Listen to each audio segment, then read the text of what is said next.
see anything.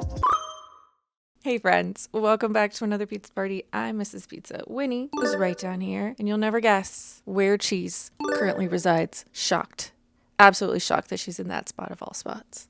All right, why are we here today, you might ask? And honestly, that's a question I ask myself every day. Why am I even here? What is life? What is time? What are we doing? We are here today to talk about some upcoming book adaptations, whether they're being turned into movies or series or whatever. These are books that I have personally read and enjoyed that are soon going to be adapted or are in the process of the gears rolling. I don't know. I really don't know how adaptations work other than like the rights are purchased and then hopefully at some point we get some kind of adaptation. But I know there's a lot that happens between like we now have the rights to make this into a movie to it actually becoming something that you as a viewer can enjoy. Let's do this. I have my laptop right here, so if I'm looking over in this direction, that's what I'm looking at. Or maybe I'm looking at something else really cool. The first adaptation that we're going to talk about is one that I'm afraid might be currently in the limbo stage. Seeing as how I think there's some few things behind the scenes that have really either stopped this in its tracks, and I don't think it has anything to do with the actual material itself. It's some more behind the scenes personal nonsense that I think might have stopped this. But the book that is going to be adapted, hopefully, is going to be The Wager.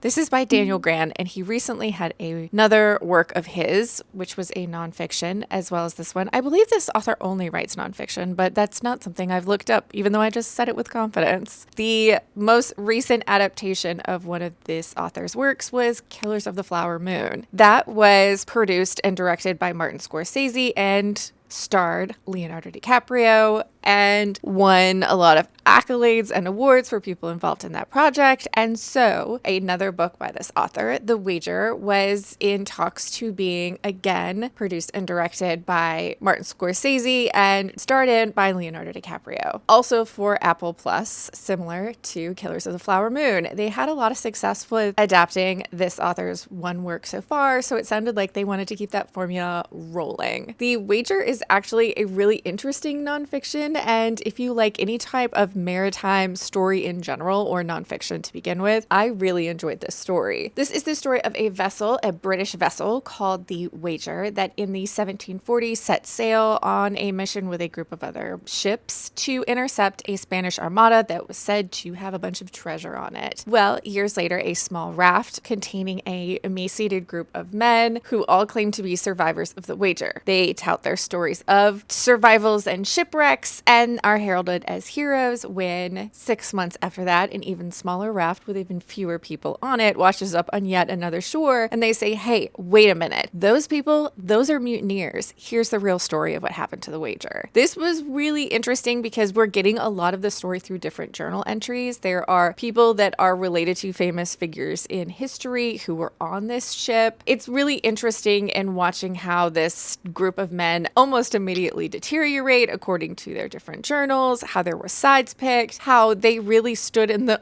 in their own way of rescue and survival. To be honest, this seems like something that would make for really good television, make for a really good movie. Although original production started in 2023 and they were saying that they thought that this would be out in the 2024 year. We are already in 2025 and there is no news that you can find about this other than Leonardo DiCaprio, Martin Scorsese are attached. That is literally the only thing I could find. So it looks like The Wager might be dead in the water for now, but hopefully we eventually get an adaptation of The Wager. Honestly, Apple Plus has been doing pretty good with all of its TV shows recently, so I'm excited, hopefully, that maybe this will exist one day. The next adaptation that we're going to be talking about is from the Murderbot series, and this is by Martha Wells. I'm sure you've probably heard of this if you read at all in the sci-fi space. Martha Wells and her Murderbot series is quite beloved by the sci-fi community. These are short, fast little novellas about a AI security robot whose job it is to go with colonists and scientists to these distant planets when they go to study or set down roots and kind of just keep them safe. But our titular Murderbot has hacked his own system and doesn't want anyone to know. He's now self-aware and has to keep this a secret when really he's just an incredibly introverted and awkward person who just wants to be left alone to watch his television. But when the scientist that he has been tasked with protecting keeps stumbling into bigger and bigger bigger problems that might lead to some sort of dark underlying things happening on the planet they're on. Murderbot gets pulled into this scenario even though he would like nothing more than to be left alone. Martha Wells has a great sense of humor. These books are funny. It's kind of a thriller, it's a sci-fi, and it's definitely funny. It sounds like the adaptation is trying to keep all of those things, all of those wonderful things that makes Murderbot what it is, in the Murderbot series that will also be on Apple TV, that is going to be executively produced and starring Alexander Skarsgård, who you know, and is in a lot of stuff that people love. He is going to be playing Murderbot, which is said to have 10 episodes and will be releasing on May 16th, once again on Apple TV. I'm actually looking really forward to this. The next adaptation that we're going to be talking about actually has a tentative release date as well this year, and so something we will definitely get to enjoy with our eyeballs. Winnie, I can't pet you 24 hours a day as much as I would love to. And that is going to be Animal Farm. I feel like at some point in everybody's academic career, they are forced to read Animal Farm. I shouldn't say forced, but it is required at some point. I believe in middle school. This is the copy I have, which I actually have a fantastic story about saving it from a building that was getting torn down. And I saw there was a bookshelf still in that building. And I hopped up in there and went through the stacks really quick and pulled out this book. Not only was this printed in 1945, but it actually has annotations from the original person who looks like was also reading this for their high school class. This author is one of the few writers where it feels like in the American school system, you are able, or were able, at least when I was there, because let's not even talk about what's happening with books in the American school system right now. But these were books that you were required reading in different literature classes that you took. There's something that we've all experienced at least once. Maybe not at the perfect time in our life, but yet these are things that I feel like since I've revisited as an adult, I can truly appreciate more. This book is going to be adapted once again. It's been adapted, I believe, several times before, but this time Andy Serkis, who you might recognize as doing the motion capture acting for Gollum, as well as like some of the characters from Planet of the Apes, but he's also directed a few movies under his belt. Now he will be directing Animal Farm, which they said they're trying to make it family friendly, but also a dark comedy at the same time. This, I think, is getting a traditional theatrical release. I'm assuming it's going to be like the new Lion King, where it's all CGI animals. This is set to come out in July, so summer of this year. This story is the story of a farmyard full of animals who are trying to gain freedom from their owner, who is a human, and in doing so, they get betrayed by some of their own. The pigs take control. This is an interesting story because it's using satire and these farmyard animals to really go over some very dark and important things. This is incredibly tiny, but something that I feel like they could really do some very interesting things with. I'm excited to see what the new Animal Farm looks like. The next book we're going to talk about is one that, again, I'm pretty sure you read in a literature class at some point in your career as a human. In your human career. And that is going to be Frankenstein by Mary Shelley. Gothic classic and what is touted as the original sci-fi book. This is a story that we all know about Victor Frankenstein, who gives life to a body that is his own creation, a hodgepodge of pieces put together in order to create a person. Victor then abandons this creation, and we then have Victor just being Victor. And our monster, our creature, our creation, roaming the world and trying to find his place. This is a story that has influenced so many other stories, whether that be in TV shows and movies, or if that is books that have used this as a jumping off point. But pretty much at this point, Frankenstein is just part of our culture.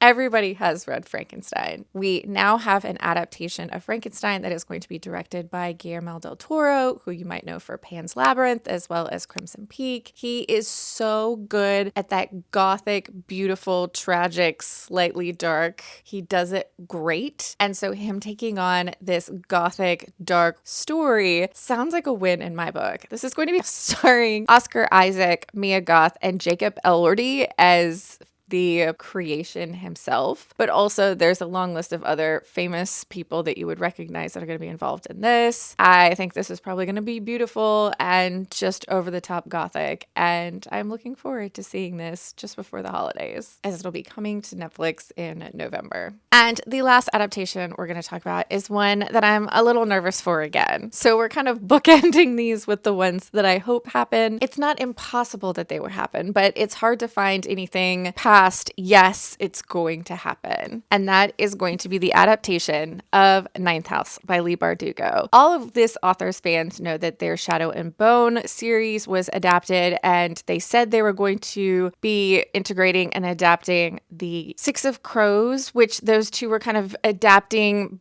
taking place was in the same show. And unfortunately, that show was canceled after its second season. So a lot of fans were a little nervous because Ninth House was actually picked up for adaptation by Amazon Prime while the Shadow and Bone series was originally happening. I believe the first season had happened and the second season was going to be happening. But Leigh Bardugo has said that they plan on being very, very involved with the Ninth House adaptation. They were a little more hands-off, it sounds like, at least with the second season of Shadow and Bone, and they seem to have learned a little bit of a lesson from that. This is more of an adult novel than the Shadow and Bone series, and I feel like has a bunch of fun buzzwords that will hopefully get it adapted sooner. It's got dark academia, it's got fantasy, it's got secret societies and magic and ghosts and a supernatural edge. This is the story of Galaxy Stern, also known as Alex, and she is a freshman at Yale, and she has been recruited by a secret society whose job it is to police all of the other secret societies at Yale and keep them in check. But the secret societies in this world are actually doing secret types of magic. We have Alex, who's learning their role as kind of the hall monitor for these magic societies. But our main character, Alex, the reason that she has been recruited for this very important job is because she can see ghosts. This is fun and fantasy, and I had a really good time with it. And I actually continued on and devoured the second book in the series, which is Hellbent, which I enjoy just as much as the first, although I've heard many differing opinions. I like where this story is going so far. Hopefully the third book comes out sometime soon. I think it's supposed to happen this year, but